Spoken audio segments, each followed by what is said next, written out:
Hi. No more superheroes. We don't need them, Steph. We don't need them. Over the last 3 or 4 years, on 6 separate occasions, because I counted them, I felt it was time to move away from Bethesda, hand in my notice, so to speak, and wander off into the darkness and try and find my place elsewhere. The reasons for this really were very varied, check me out. And as of today, they're not important. But I guess the real reason why I'm still here, if I can use the technology, is because of this. Fear of missing out. Now, I've always felt that Bethesda is very capable and very open to things of God and things moving in what can only be described as amazing ways. And I knew that God had things for us to do. And because of this, FOMO, I didn't want to miss out when it did happen.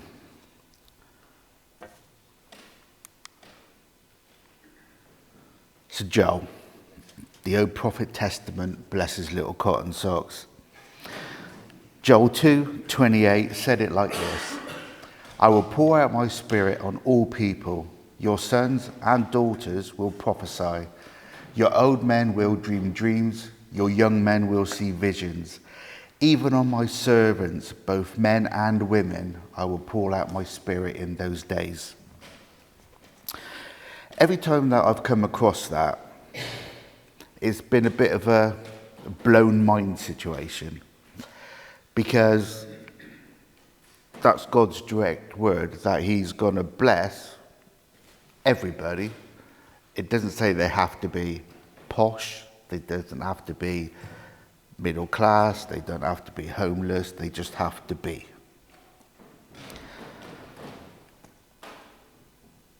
In Acts, after Jesus had left and it had all kicked off in that room, the Spirit was coming, people's heads were on fire. It says nothing about hair caught fire as well, which is cool. But after that, when the guys and girls went out into the streets, they were accused by the crowds of being drunk. And Peter, I went too far then.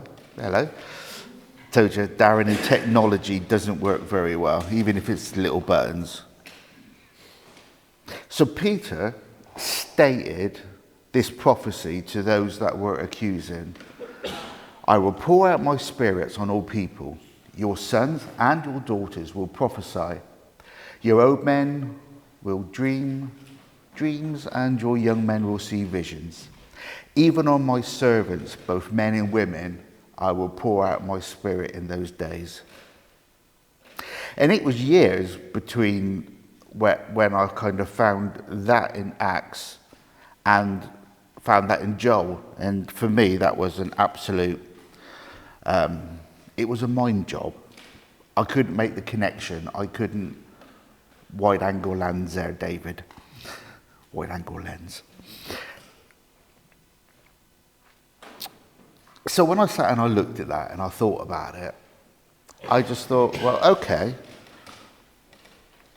this was prophesied in the Old Testament and reiterated in the New Testament. So that started me thinking, if this is true, and why wouldn't it be, because it's in the Bible, why couldn't this be Bethesda's time now? We're in a room. We know Jesus is here in spirit. So why couldn't we have tongues of fire this morning? Why couldn't we all start speaking in tongues. And I don't just mean dialects. Bristol, in Wiltshire, in all of that. But actually speaking in tongues where we go out, and if we look at our community, even just our local community, there are so many different languages, there's so many different life stages. And I think COVID brought everybody together because it was the one thing that we all had going on that we understood. So despite COVID being horrible and being nasty, I personally quite liked it because everybody was out and I didn't have to speak to nobody. And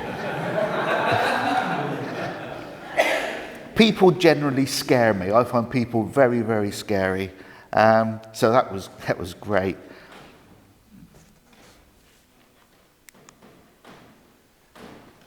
So why no more superheroes?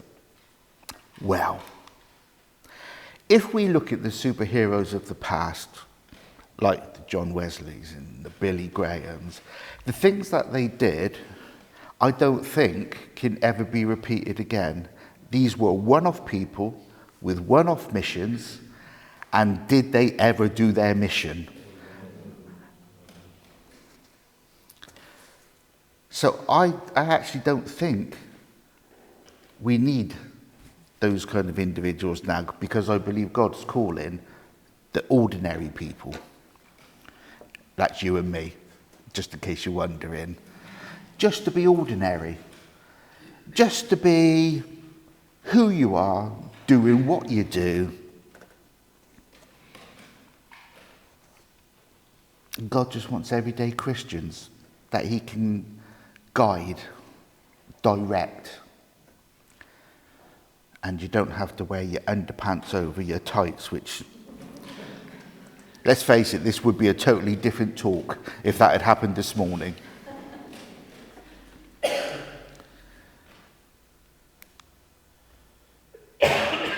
So what can I do while we're waiting for this spectacular, spirit-filled, absolutely insane experience to happen in Bethesda? What are we going to do until that happens? I frankly don't think it's far away, but that's just the ramblings of a daft, getting on a little bit bloke. I'm nowhere near 70. Some days I feel it, but not today.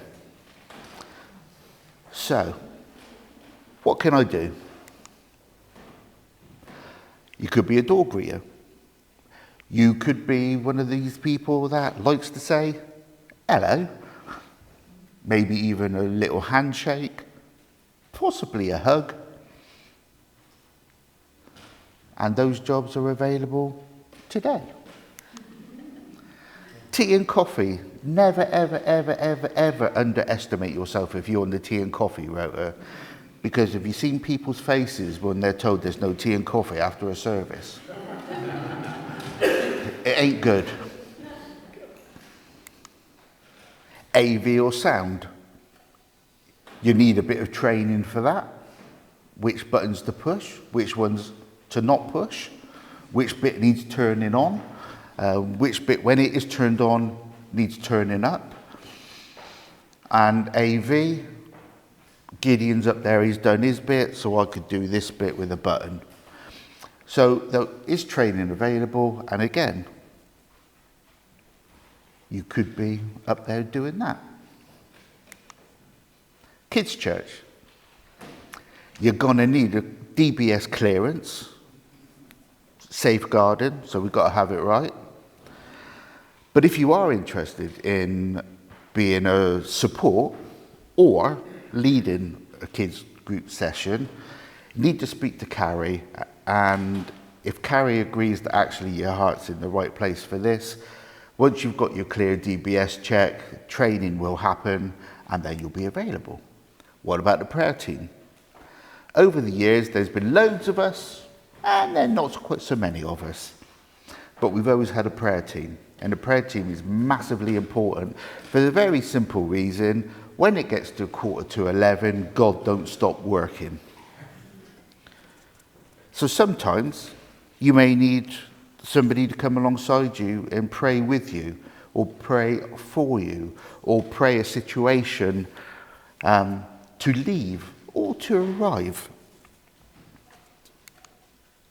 Band, that lot. Can you play an instrument? If just a side note, if you can't play, please don't apply to be in the band, otherwise you'll just look like you're miming and that'll ruin the whole live effect. But do you play an instrument? Penny whistle, piano,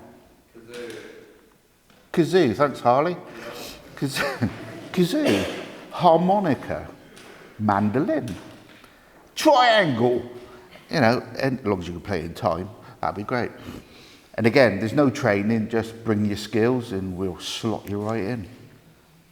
Kids talks, you've seen that we do kids addresses here. Can you relate your experience in a way that our young people are going to get? We've all got experiences. We've all, whether we like it or not, have seen things that maybe we shouldn't have done or things that we have done. But how does that relate to the kids in the world today?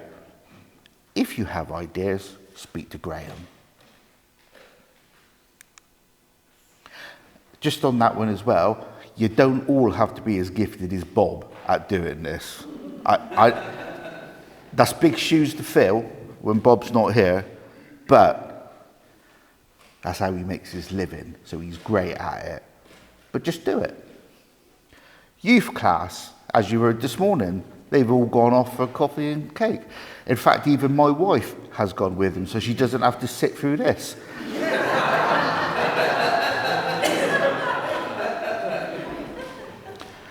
She did ask permission. She said, do you mind if I go and have coffee with the youth? Because they really, really, really need somebody else to go as well.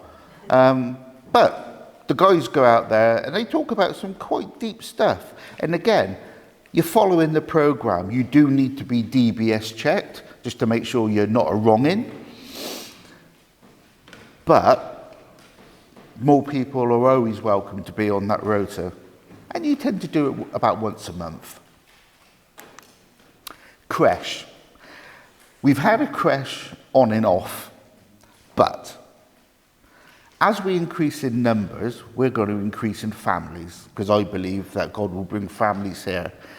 We may never have a massive congregation. Now, I believe that's because our name will stand us in great stead for that, because people will come in, they'll be healed, they'll be relieved of whatever it is that's dragging them down, and then they'll move on. And I believe that will be our place. That is our place. That is what we do. That is how we're going to roll. And I think and feel that's how Graham, along with God clearly, is going to take Bethesda. I'm going to up because I don't think. Oh no, look at that. There we go. I'm going to leave that up for a moment. So looking at that list, and it's not exhaustive, but when you think it takes people to fill every single one of those jobs to make a Sunday morning happen. So if you're rocking up and you're thinking to yourself, stuff's not happening, sometimes it's because we've run out of people to do it. Rarely. There are some of us that can do multiple jobs, and we get stuck into the rota because Eleanor does the rota. So it's like, Darren, can you do AV this week? Next week there's no one on sound, and the list goes on. So if you know a bit of everything, you're extremely useful. So until the moment when we're all sat with tongues of fire and the Spirit is just whooshing round our ankles, what are we going to do? Because all we need to do is to be willing. And if we're willing, then God will do the rest.